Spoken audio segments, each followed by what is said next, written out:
So we got a Vegas victory. So wearing the Carlson jersey, one of my favorites that I own. Have some new jerseys coming in, so probably gonna do like an unboxing video soon. Keep an eye out for that. I think those jerseys are coming like in 3 weeks. Although I have an Oshie authentic jersey to finish my Caps collection. Should be here by the end of the week. Also, probably gonna be making some TikTok. Some of these videos are gonna get a shorter version put on TikTok is what I should say. It was a recommendation from a friend to grow the channel, so keep an eye out for that. I'll probably link it if it's all set up by the end of this video. I'll link in the description. Anyways, Vegas Dallas. I predicted this. I'm very happy with the boys. Let's get right into it. For pregame, Leonard back in net. Shocking to me, to be honest. I know he's DeBoer's guy, but Fleury played really well, so I thought they might just stick with the hot goalie. That's typically what we do in Vegas, so thought that was going to happen. Reeves is back from his suspension, so Cousins is out of the lineup, and the fourth line is back to starting, and they looked good in that position again. In the regular season, not so much. Since the return to play, starting the fourth line has actually been a pretty decent strategy. Tuch and Pacioretty switch lines, so Pacioretty goes down to the third line with Stastny and Waugh, while Stevenson and Stone and Tuch play on the line. No changes for Dallas. Player and puck tracking is using the replays and score display. Didn't really affect anything too much. I'd rather them just use it more in-game. I'm really excited to see that technology used more often, but not yet. Maybe the next season. I would love to see it. It was fun in the All-Star game. If you watched the All-Star game, it was really cool, but we'll see. All right, let's get right into it. First period, very fast start for both teams, trading some offense. Not a lot of shots, just getting set up, some puck movement. Klingberg takes an interference penalty. Vegas is 1 for 19 on their last 4, while Dallas has killed 18 of their last 19 penalties.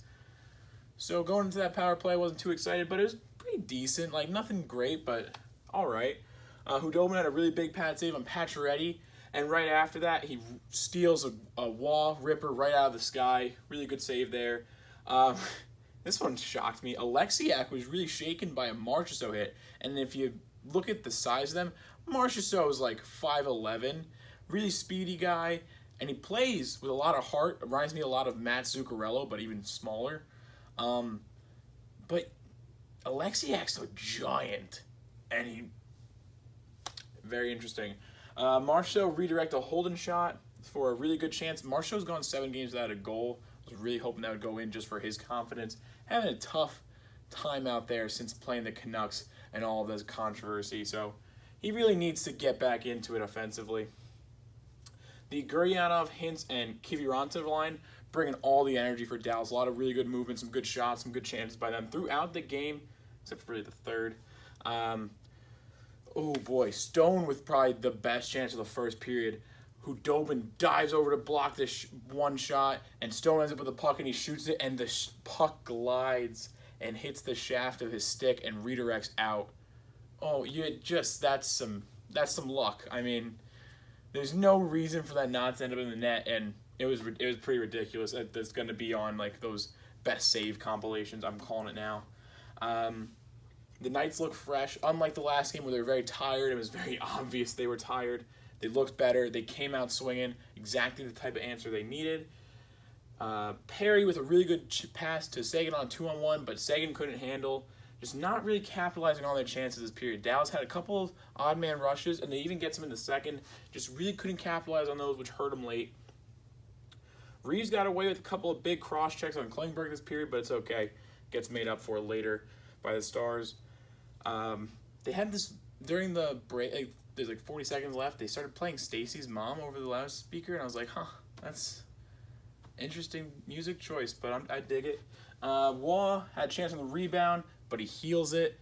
That was unfortunate. He had a chance earlier in the game where Pacioretty gave it to him, but he just wasn't ready for the puck. Same kind of deal here. He has a golden opportunity right in the slot. Nothing there. Not the most eventful first period, but you kind of see where this game was headed based on this period, where Vegas was the faster team, playing their style of hockey, and Dallas was kind of on their heels.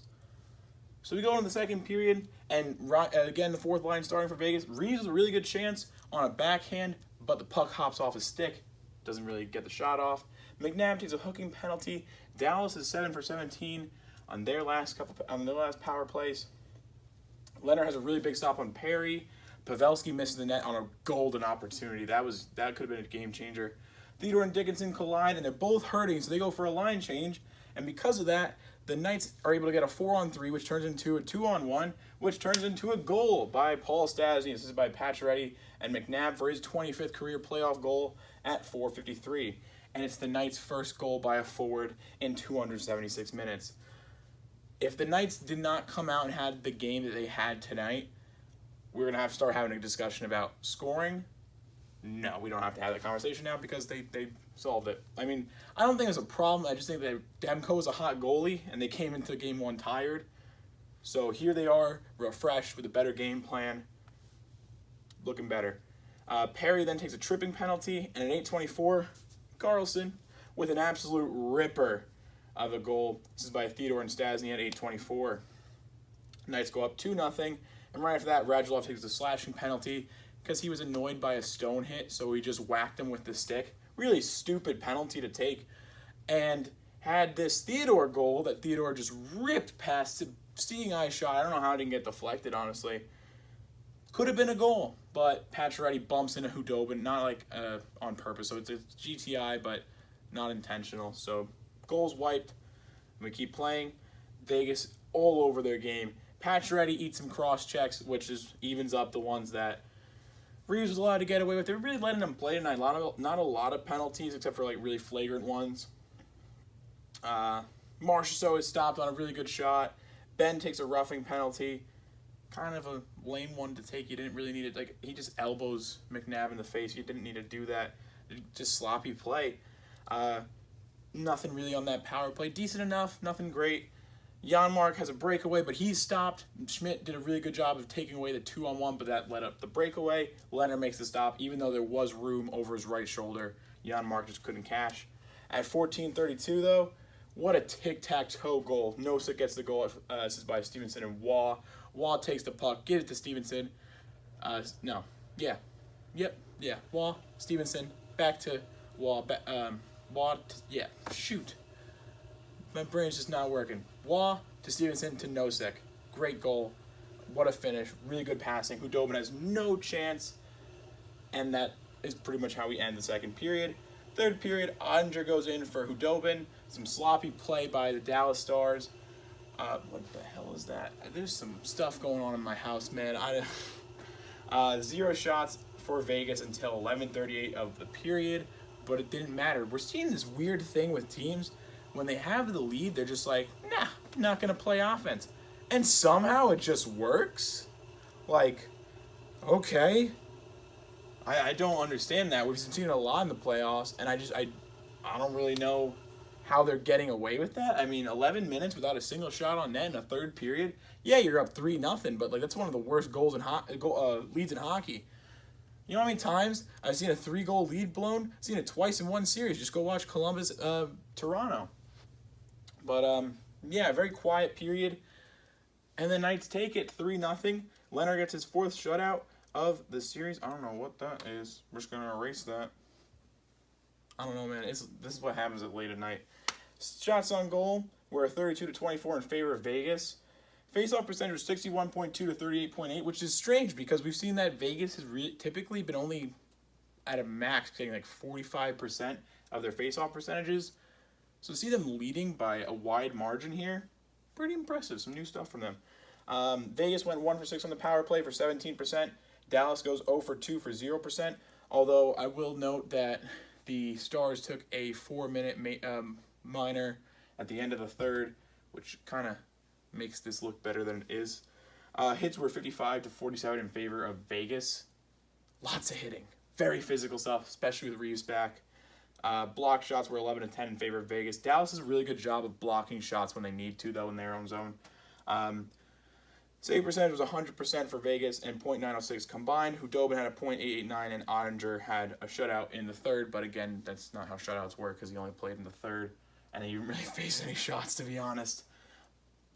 And so we're going into Game 3, tied at 1-1, and I'm going to give the series edge to Vegas. They both have a shutout, but in my opinion, Game 1 for the West was not the same as Game 2 for the East. For Vegas and Dallas, Game 1, you saw that Vegas was very tired, and Dallas pretty much just capitalized on that. They had the first goal on their first shot on net, and they just kind of held that lead. Vegas showed that they had some spark and could continue with Dallas. They kept it a game, but they still lost in the end, and that's fine. That happened in Game 1, whatever. This is the exact answer they needed, and they look good. They were able to get that rest after Game 1. They were able to come in with a better game plan. Leonard back in net, and this is how Vegas needs to play going forward. The Islanders, on the other hand, went into Game 1 after a shutout, having a lot of momentum against a Tampa team that's rested, which could be an advantage or a disadvantage. It depends. You don't really know in hockey. It's always changing. But the Islanders come in having the best defense and this great team, and they play a real team, and they got completely exposed and lost 8-2. There's a little more reason for concern going into Game 2 for that versus this series where it's now tied. I wouldn't assume that the Islanders are going to easily tie the next game. I could see Tampa taking that easily. So we'll just have to see. But again, that's in the future. So I just want to end this video. I know my Uncle Joe is watching. He's going in for a pretty serious surgery. I just want to wish you luck. I'm here when you wake up, man. Love you. And that's all for today's video. If you liked the video, like, comment, share, subscribe. You find me on the Armchair Analyst Podcast on SoundCloud, on Instagram, link in the description, and keep an eye out for a potential TikTok. Have a good night.